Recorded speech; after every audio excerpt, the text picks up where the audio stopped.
my worst enemy. Hello, everyone, and welcome back to an all-new Sermons in the Park. This is your weekly second episode for now. I don't know how long I'll be doing these, but welcome back for their second Sunday sermon. I'm your Reverend Jamie McCaskill. Now, you've read the title, you've seen the thumbnail. Now, before we get started, I want to say this. I once heard a story about a preacher that he contacted this certain Christian band. And this band, they were known to go to churches and perform. And if the church did not have the money to pay them, they would go and perform for free. So the preacher contacted their manager, and he said, I heard that when a church cannot pay you to perform, you'll do it for free if they have no money. And the manager said, that's right. And the preacher said, good, because that's exactly what we got. No money. Anyway, I thought I would start off with that little joke here. So what we're going to do here today is we're going to try to answer some questions, right? We do that every time, right? This week, for this one, questions will be something like this. What exactly does the Bible teach about money? Is it really wrong to be rich, even if you use that money for good? Which faithful men in the Bible were prosperous? Now, when you look at the old King James, you'll find the word money used about 140 times. But you see, with money, you also have other synonyms. Synonyms like gold. Gold is mentioned 417 times. Silver was also used as money at one point. You see that used 320 times. And then you have other ones, other references to things like wealth. You can find that the gospel has a lot to say on this particular matter. Now, I'm sure I don't have to tell you, but all throughout history, money has served many, many different purposes. People have used it to fulfill their lusts. People have used it to make the lives of many people worse.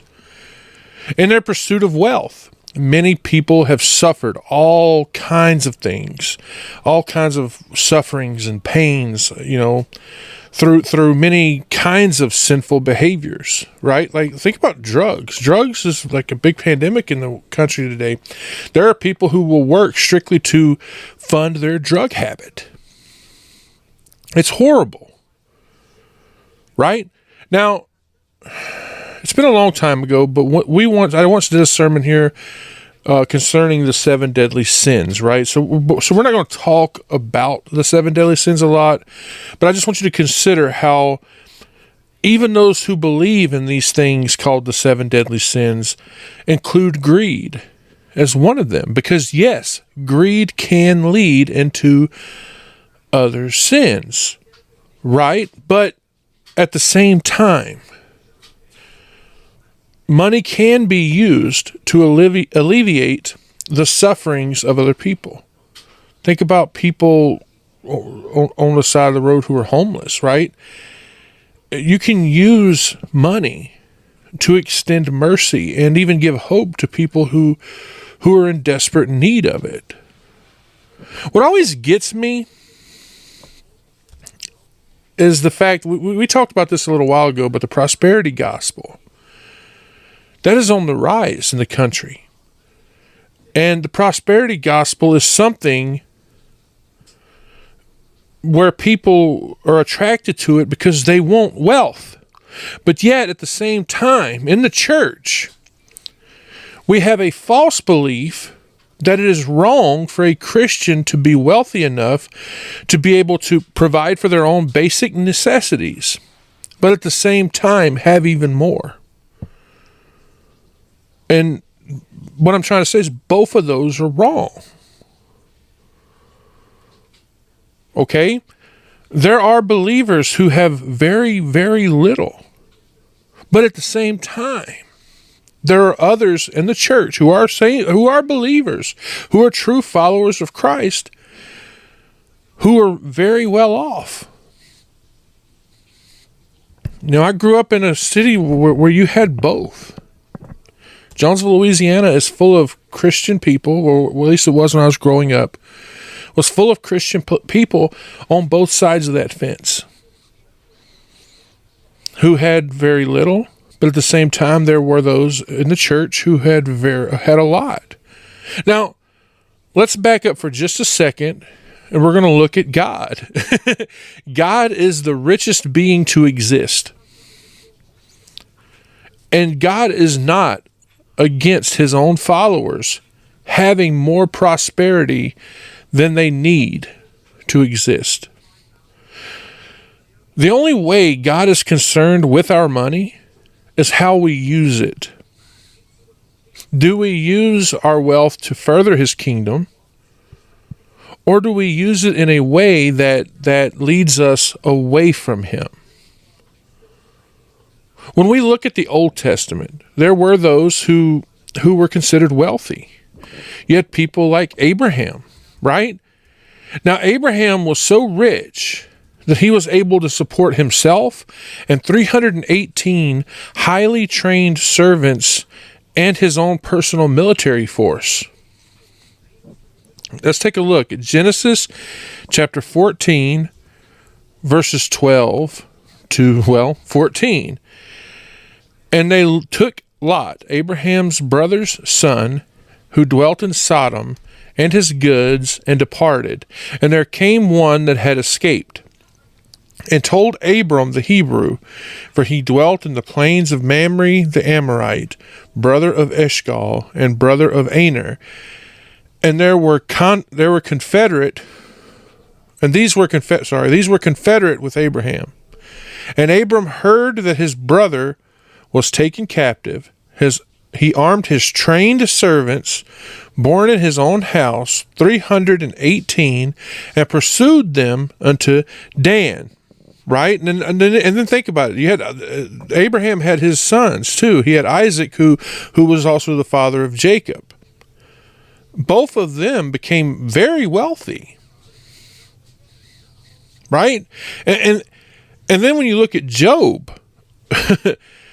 Job was very rich before he was then stripped of everything during his trials. But what happened after his trials? God then doubled his wealth. Okay? Job chapter 42, we're going to look at verses 10 and 11. And the Lord turned the captivity of Job when he prayed for his friends. Also the Lord gave Job twice as much as he had before. And then came there unto him all his brethren and all his sisters and all they that had been of his acquaintance before, and did eat bread with him in his house. And they bemoaned him and comforted him over all the evil that the Lord had brought upon him. Every man also gave him a piece of money, and every one an earring of gold, which is just a gold earring. So, but then we also have other people. We have King David. What does the Bible call King David? It calls him a man of God's own heart. Now, David, he acquired a lot of money over time. Okay? And then on his deathbed, he passed that on to his son Solomon. Speaking of Solomon, when God asked him, do you want wisdom or do you want money? Solomon asked for wisdom to govern his own people. But not only did God grant that request, he also decided to make Solomon the richest man in history. God did this, even when Solomon did not even ask for it. 1 Kings chapter 3, verses 5 to 13. In Gibeon, the Lord appeared to Solomon in a dream by night, and God said, ask what I shall give thee. And Solomon said, thou hast showed unto thy servant David, my father, great mercy, according as he walked before thee in truth and in righteousness and in uprightness of heart with thee. And thou hast kept for him the great kindness, that thou hast given him a son to sit on his throne, as is this day. And now, O Lord my God, thou hast made thy servant king instead of David my father, and I am but a little child. I know not how to go out or come in, and thy servant is in the midst of thy people, which thou hast chosen, a great people that cannot be numbered, nor counted for multitude. Give therefore thy servant an understanding heart to judge thy people, that I may discern between good and bad. For who is able to judge this, thy so great a people? And the speech pleased the Lord, that Solomon had asked this thing. And God said unto him, because thou hast asked this thing, and hast not asked for thyself long life, neither hast asked thou for riches, nor had asked the life of thine enemies, but hast asked for thyself understanding to discern judgment. Behold, I have done according to thy words. Lo, I have given thee wise and understanding heart, so that there was none like thee before thee, neither after thee shall any arise like unto thee. And I have also given thee that which thou hast not asked, both riches and honor, so that there shall not be any among the kings like unto thee all thy days. Now remember how Grandma used to tell us this? Grandma used to go, money's the root of all evil. Well, Grandma left out part of that, because what we see in the old King James in 1 Timothy chapter 6 verse 10 is the love of money is the root of all evil. But even that's not 100%, right? Because you have anger, you have sexual lust, you have pride, and there are other, very, very little or nothing at all to do with wealth, right? So let's put that whole verse, 1 Timothy chapter 6 verse 10, we're going to put it into context, because what we're going to do is we're going to see exactly what Paul meant by that. Let's look at 1 Timothy chapter 6. We're going to look at verse 9 and 10, okay? But they that will be rich fall into temptation and a snare, and into many foolish and hurtful lusts, which drown men in destruction and perdition. For the love of money is the root of all evil, which while some coveted after, they have erred from the faith and pierced themselves through with many sorrows. Do you see? What Paul is saying there is that the love of money, which we know is greed, and what you can buy with those riches, that is the root. The root, but not the cause of different kinds of evil. But like I said, not all evil. Now, like I said before, money can be used to do a lot of great things, but you can also use it to do a lot of harm. The Bible tells us that riches can be deceiving, right? And they can lead us away from God, because there are even people who think that they can use those riches, those possessions that they buy with those riches, to protect them from the devil. You see, I'm a deliverance minister, and sometimes I go and I visit people's houses, or I sit down with them and talk with them to kind of help them out. And they'll come to me and they'll talk about how they bought this or that on some website, for whatever amount of money. And, it's supposed to protect them, but it's not working. Okay? That just does not happen. No, things cannot protect you only from evil. Only God can protect you from evil. Okay? I want you to look with me at Proverbs chapter 10, verse 15. Sorry, let me get back over there. Proverbs chapter 10 verse 15 says, the rich man's wealth is his strong city. The destruction of the poor is their poverty. I'm going to reread that whole verse because I stumbled. I'm sorry. The rich man's wealth is his strong city. The destruction of the poor man is their poverty. And then when we look at Proverbs chapter 18, verse 11, we read, the rich man's wealth is his strong city, and as an high wall in his own conceit. You see, Solomon was the richest man to ever live, but he was also the wisest man to ever live. And he says that our riches are not going to protect us from the wrath that is to come. Look at Proverbs chapter 11, verse 4. Riches profit not in the day of wrath, but righteousness delivereth from death. If you place your trust in your money, you're going to fall, okay? Take a look at Proverbs chapter 11, verse 28. Get back over there now, computer. Sorry. Proverbs chapter 11, verse 28. He that trusteth in his riches shall fall, but the righteous shall flourish as a branch. And their pursuits, right? The rich man's pursuits, they'll be exposed as vanity. That's what he says in Proverbs chapter 18, verse 11. The rich man's wealth is his strong city, and as a high wall in his own conceit. Now, there's one thing that I do find interesting. I find it so interesting that I feel that I just have to point this out to you.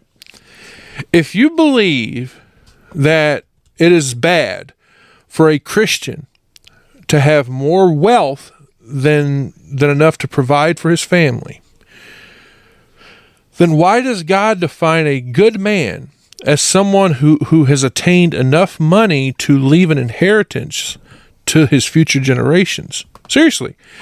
Proverbs chapter 13, verse 22. A good man leaveth an inheritance to his children's children, and the wealth of the sinner is laid up for the just. But I think the greatest reason, I should say, that we can all acquire money is so that we can help needy people, the poor. We tend to lack the resources because of things that are out of our control, don't we? You see, when we're generous and we give to the needy, we make God our partner. And we benefit ourselves in different ways as well. Take a look at Proverbs chapter 3, verses 9 and 10. It says, honor the Lord with thy substance, and with the first fruits of all thine increase. So shall thy barns be filled with plenty, and thy presses shall burst out with new wine. And then, look over at Proverbs chapter 11, verse 25. We see this, the liberal soul shall be made fat, and he that watereth shall be watered also himself. Let's look at another proverb real quick. Proverbs chapter 19, verse 17. He that hath pity upon the poor lendeth up to the Lord, and that which he hath given will he pay him again. And to add on to that one, flip over to Proverbs chapter 28, verse 27. He that giveth unto the poor shall not lack, but he that hideth his eyes shall have many a curse. I want you to pay attention to that. I didn't put this in my notes, but notice how it's saying hideth his eyes. These are people. How many times have we, we're all guilty of this, okay? Feel free to say it below in the comments, because I've done this. We're all guilty of it. Notice what this verse says. He that giveth unto the poor shall not lack, but he that what? Hideth his eyes shall have many a curse. How many times have we seen that homeless person on the side of the road, or who's begging, and we cover our eyes, or we look away because we don't want to give to them. We don't want them to even know we looked at them. How many times have you done that? Right? So now that we've made it this far, I'm hoping that you see now that if you are a Christian and you've been blessed with wealth, now I'm not talking about rich, I'm talking about wealth.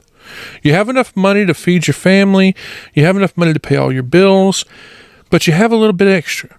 That is wealth, because there are so many people who go paycheck to paycheck and they don't have money. If you have that, you should be a good steward. Use that money to do good in this wicked, wicked world. Remember what the Bible says. It says to be faithful, right? Look at Proverbs 19:14. What's it say? Houses at rich are the inheritance of fathers, and a prudent wife is from the Lord. And a good name, a good name and a good reputation. Proverbs chapter 22, verse 1. A good name is rather to be chosen than great riches, and loving favor rather than silver and gold. Wisdom as well.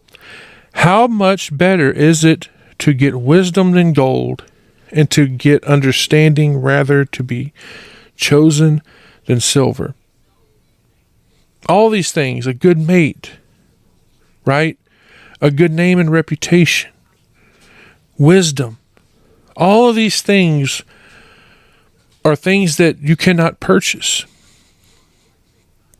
You cannot purchase a good reputation. You cannot purchase wisdom. You cannot purchase a good mate, right? These are all blessings from God. We should all use our wealth to help people, right? That's what we should do with it. We should help one another. If you see someone who's hurting, and you have the money to help them, help them. I'm not telling you to go and spend all of your money, you'll go give it all away. I'm not doing that. I'm not telling you to go to some preacher and hand him your money. I'm telling you to help people in need. If you see a homeless person, don't be afraid to give them a little bit of money. Don't do that whole thing where so many people go, oh, he's just going to spend it on booze. But you should do it with a good heart. You should do it because you want to do it. That's the way it should be done, with love, not because you feel you have to, not because the preacher said no. No. Give them money because you want to. Do it out of love. If you feel, give it to them. Nobody's forcing your hand. Nothing like that. Reverend Jamie's not sitting here going, you should go and give to that man on the corner. I'm not telling you to do that. But what I'm telling you is, if you have the wealth and you're able to help, that's what the Bible says to do with our money. You've heard the verses. I opened it up to you today. So yes, I want to thank you all. This is your second sermon for this Sunday, March the 3rd. So thank you all. God bless you and love you all. I'll talk to you soon. You have been listening to Sermons in the Park with Reverend Jamie McCaskill.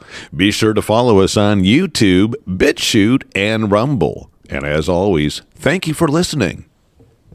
There's joy for the morning, sinner be still. Earth has no sorrow, heaven can't heal. Earth has no sorrow, heaven can't heal. So lay down your